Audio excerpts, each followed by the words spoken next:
సుధావాహిని blogs. నేను మీ Sudha. Evening స్నాక్గా పిల్లలకి ఏం చేసి పెట్టాలి అనుకుంటున్నారా?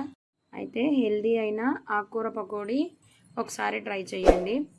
ఇక్కడ నేను ఒక కట్ట తోటకూర తీసుకొని వీడియోలో చూపించిన విధంగా సన్నగా ముక్కలుగా కట్ చేసుకొని క్లీన్ చేసుకొని పక్కన పెట్టుకోండి. ఒక గిన్నెలో సన్నగా తరిగిన ఆనియన్స్ తీసుకొని వీడియోలో చూపిస్తున్న విధంగా ఒకసారి మ్యాష్ చేసుకొని ముందుగా తరిగిన ఆకుకూర వేసి రుచికి సరిపడా సాల్ట్, కారము, కొంచెం టేస్ట్ ఇంక్రీజ్ చేసుకోవడానికి వేయించిన నువ్వులు, కొంచెం వాము, శనగపిండి తీసుకొని వాటర్ లేకుండా వీడియోలో చూపించిన విధంగా కలుపుకొని ఆయిల్లో డీప్ ఫ్రై చేసుకోవాలి.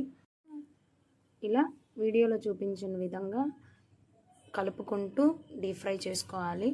బ్రౌన్ కలర్ వస్తే సరిపోతుంది.